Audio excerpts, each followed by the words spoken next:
Mark Zuckerberg की company Meta ने माफी मांगी। मेटा की भारतीय कंपनी ने यह माफी मांगी है। उन्होंने कहा कि यह जानबूझकर की गई गलती नहीं है। मार्क ज़करबर्ग ने भारत का जिक्र नहीं किया था। लोकसभा चुनाव के नतीजे पर टिप्पणी के बाद बवाल मच गया था। हालांकि अब इसको लेकर मार्क ज़करबर्ग की कंपनी मेटा की तरफ से माफी मांग ली गई और कहा गया कि यह जानबूझकर की गई कोई गलती नहीं है। रूल्स एंड रेगुलेशंस के खिलाफ बात कर रहे हैं, ऐसा तो नहीं हो सकता। तो इंडिया भी ये समझता है कि अमेरिका भी ये समझता है कि इंडिया के बगैर गुजारा नहीं है। एक सबसे बड़ी ऐसी मार्केट के जो कहा जाता है, जो फाइनेंशियल इंस्टीट्यूशन है, वो भी ये कहते हैं कि भाई एक ही चीज पर तो इकोनॉमी चल रही है साउथ एशिया की। तो ये है, ये एक अनप्रेसिडेंटेड चीज है कि जस्ट 1 वीक और 10 days before Donald Trump is taking oath, मैं जो समझता हूँ कि अमेरिकन बड़े क्रिटिकल होते जा रहे हैं, इसीलिए वो डिफरेंट किस्म की वो जैसे कहते हैं ना टर्म्स भी कॉइन करते जा रहे हैं। एक वो जैसे कहते हैं ना वो एक बेसिकली आइसोलेट करने चाहते हैं हर उस मुल्क को। हमारा पॉलिटिकल कोई हमारा लीडर जो है वो माल कमाने से, मेट्रो बस से कमाने से, तो माल पानी कमाने से कोई इनको फुर्सत मिले तो कौम को जरा इस तरफ लेके जाएं, कोई यूथ को इस तरफ लेके जाएं, कोई इंडिया के साथ मुकाबला करें, स्पेस में करें, टेक्नोलॉजी में करें, आईटी में करें, कुछ और अच्छे अच्छे काम है उनके साथ करें। तो मेरा ख्याल है तो भाई कोई कंपैरिजन नहीं है। मैं आपको ये बताने की कोशिश कर रही हूँ कि कोई कंपैरिजन नहीं है, आप ये कंपैरिजन ना करें। सोशल इकोनॉमिक रिफॉर्म्स होना चाहिए, पॉलिटिकल रिफॉर्म्स। जो कोई मुझे जानता है ये बात तो बहुत अच्छी तरह मुझे जानता है कि इकोनॉमिक टेररिज्म पे मैं तो इतने अरसे से बात करता रहा हूँ कि इकोनॉमिक इंपीरियलिज्म जो मगरब हमारे मुल्क को मिलाकर करती है, एक्सप्लॉयटेशन करती है और पाकिस्तान को अपने पैरों पर। नमस्कार आदाब साथियों, स्वागत है आपका अपने चैनल MK इलाहाबादी वॉइस में। मैं हूं आपका दोस्त एंड होस्ट MK इलाहाबादी। तो दोस्तों, जैसा कि आप लोगों ने देख लिया कि किस तरीके से मार्क जुकरबर्ग अब घुटनों के बल पहुंच गए हैं। जी हाँ, भारत से उन्होंने माफ़ी मांग ली और उनको ये नहीं समझ में आया कि हम अमेरिका के बारे में, अमेरिका में रहते हैं, अमेरिका के बारे में कुछ नहीं बोल रहे हैं, जहां पर अभी न्यू ईयर पर आतंकी हमला हुआ और अभी भी आग लगी हुई है, जहां पर हजारों सैकड़ों घर तबाह हो गए। लेकिन उसके ऊपर टिप्पणी न करके उन्होंने भारत के लोकसभा चुनाव पर टिप्पणी कर डाली।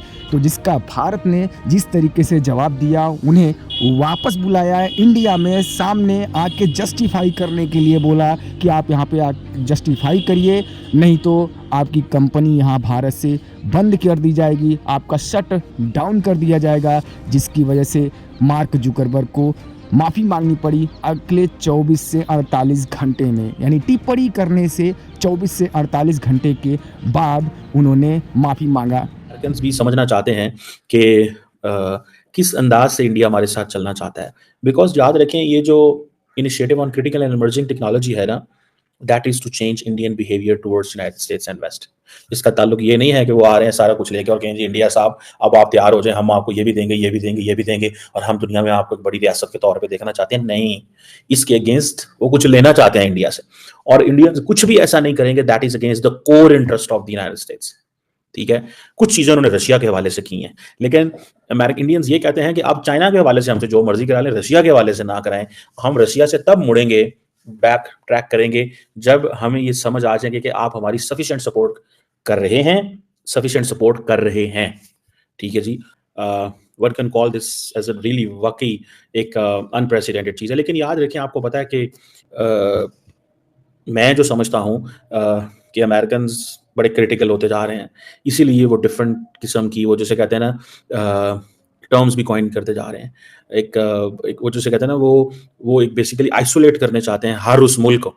देखिए, ये जो ज़माना है ना, जिस ज़माने में फ्रैंकली स्पीकिंग हम लोग रह रहे हैं, दिस इज़ द एज जब हम वो जैसे कहते हैं ना एज ऑफ इंटरडिपेंडेंस। ये इंटरडिपेंडेंस की एज है।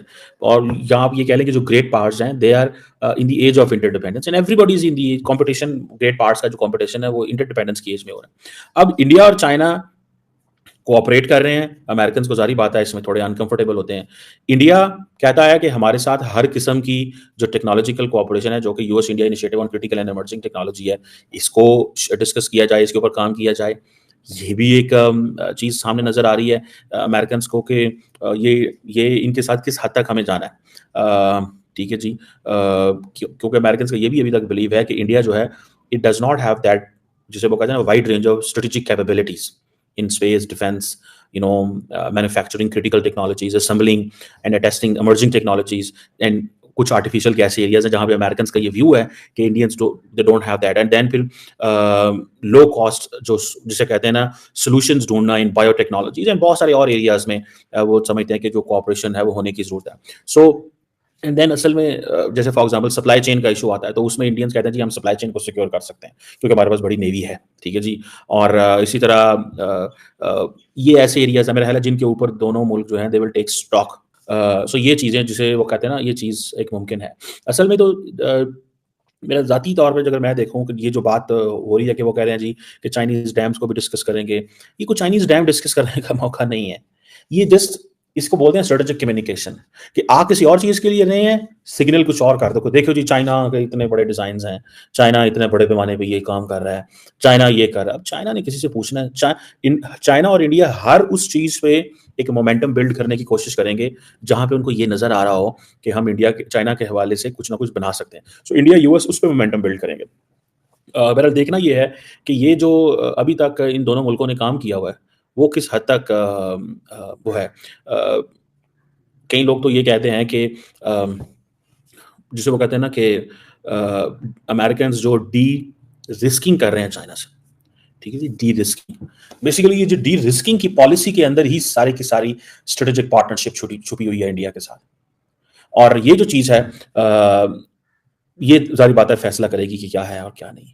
तो ये मुझे थोड़ा सा लगता है कि ये कोई इतना आसान काम नहीं है ये चीज़ें करना। सो अब क्या Indians will move from diversity, ठीक है जी, टूवर्ड्स डिपेंडेंस।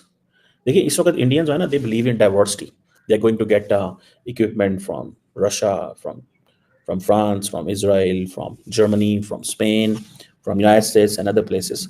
ये चीज़ है दोस्तों, एलन मस्क हो या फिर मार्क जुकरबर्ग, कोई भी अपने देश के बारे में उल्टा सीधा नहीं बोलता। तो फिर दोस्तों इन्होंने भारत के खिलाफ ऐसा क्यों बोला? आप सोच रहे होंगे कि भारत पर इन्होंने टिप्पणी क्यों की, ये इनकी पर्सनल राय है। ऐसा बिल्कुल भी नहीं है।